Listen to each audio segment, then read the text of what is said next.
of all, I am so grateful for your hilariously honest performances and the film's truthfulness and authentic representations of reproductive health in all its vag water glory. A word. Right? Oh, such a word. As artists, as mothers, as women in this world, can you talk about the importance of being truthful in your comedy and in your art, especially when it comes to topics that, haven't been well represented in the past? I don't know if you've met Michelle Buteau. Can't tell a lie. And same with me. We cannot tell a lie. That's just the type of people we are and why we connected 20 years ago in the trenches of the New York comedy scene. I can't tell a lie.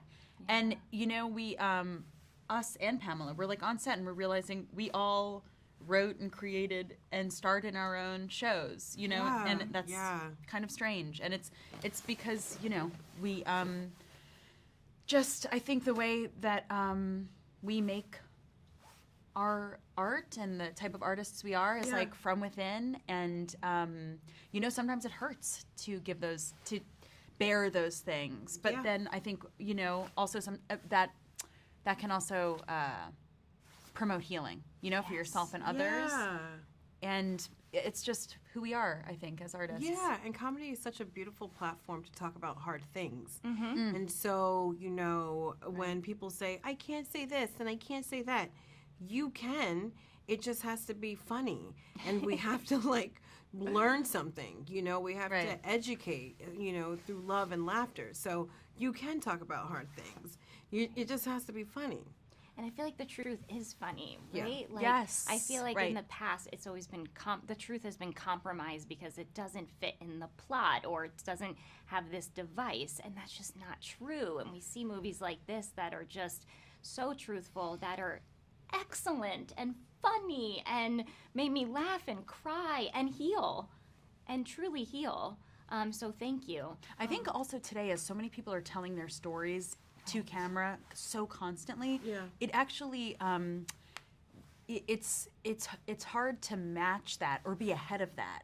I think people are just becoming their own storytellers in a beautiful way. And if you're not being honest, it kind of is obvious and a little stinky. Yeah. Very stinky. Yeah, you're littering the internet, so be honest. That's Absolutely.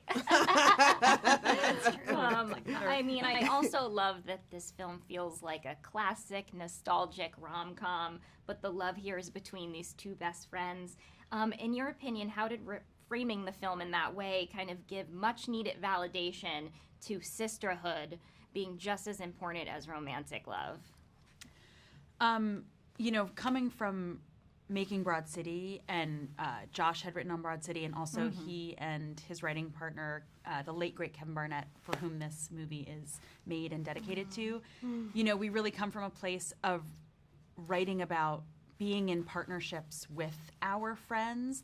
I think that framing of that classic rom-com was what felt like we were honoring that. You know what I mean? Writing about that best friendship, that's what's in the box, but the container itself to be this familiar, that a little nostalgic, but that classic container of a rom-com, it just felt like this will hold us all, and feel really good.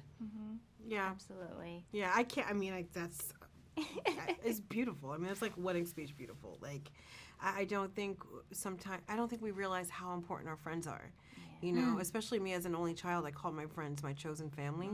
And so, if we are growing together in life, even at different stages, growing is hard and it hurts. And you're forced to have these conversations with your friends, but you don't want to not be friends with them anymore. And I don't like confrontation, but it's okay.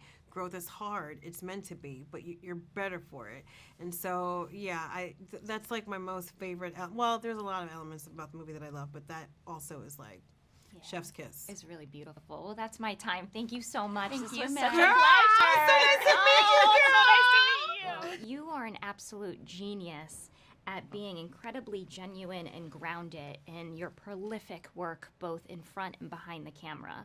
So when you signed on to this project, what excited you the most about bringing this unapologetically, honest and hilarious script to life? Oh, wow. Thank you. so much for that. I really appreciate that. What did you ask me? I was so into what you were saying about me. I was like, what? What excited you the most, being such a genuine artist yourself and always staying true to yourself as an artist? What excited you the most about bringing this kind of unapologetically honest script to life? I loved that. I loved the comedy. I loved the humor. And I love the challenge of working with big, broad things and kind of, being able to put them through my rock tumbler and do my thing with that. And I love that. I love the script. I love the dialogue between the characters, all of them. And then bringing actors in who are magicians, all of them, and what they were able to do. So it felt like a kinetic connection with New York City, these actors. When the day I found out that we got a real subway car that we would be able to operate for, I think, 90 seconds. We had 90-second takes before we had to reverse it. Right. To create that time for Eden and Claude and really make a romance, a full relationship in 4 trains. And I just love that. I love the emotion. I love the comedy. I love the grossness. But just not for the sake of being gross. That's what's important to me. And you can handle anything if it comes with heart and humor. And I can go as dark as you want to go, but there's got to be a little light.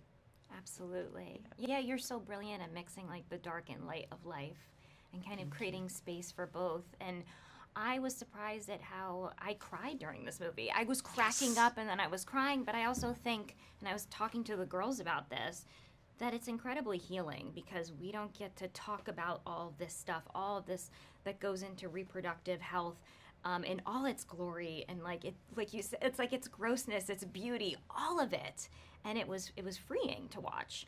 In your opinion, how has this industry kind of changed for the better in terms of accepting all of that and embracing kind of the humanization of female identifying characters in all their glory, especially in comedy?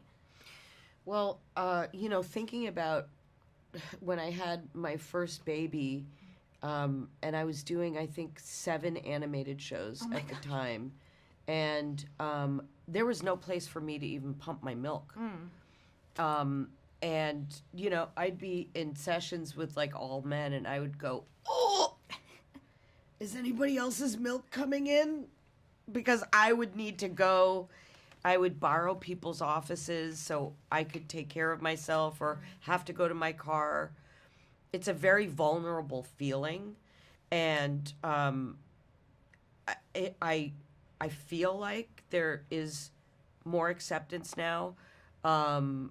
There should be complete acceptance, and it's not where it needs to be with everything, obviously in every industry. But it's great to just get, it's like when you're trying to get your kid to have medicine. It's like, get it down your neck. You're going to be okay. It's like, it's okay, Hollywood. Yeah. Women get older. Gross things come out of our body. We get pregnant. Mm-hmm. I remember, one time I saw an Oprah Winfrey episode, and these men were on it who were dads who'd seen their babies come out of their wife's glory holes, and they were like, I can't tap that anymore. I remember this episode, and I was like, really? It's so fascinating to me. So basically, that's part of getting it down your neck, because we've got to move on, and we don't need this to be revolutionary. Totally. Well, that was beautiful. Thank you. That's my time. I could talk to you for hours, but thank you so much.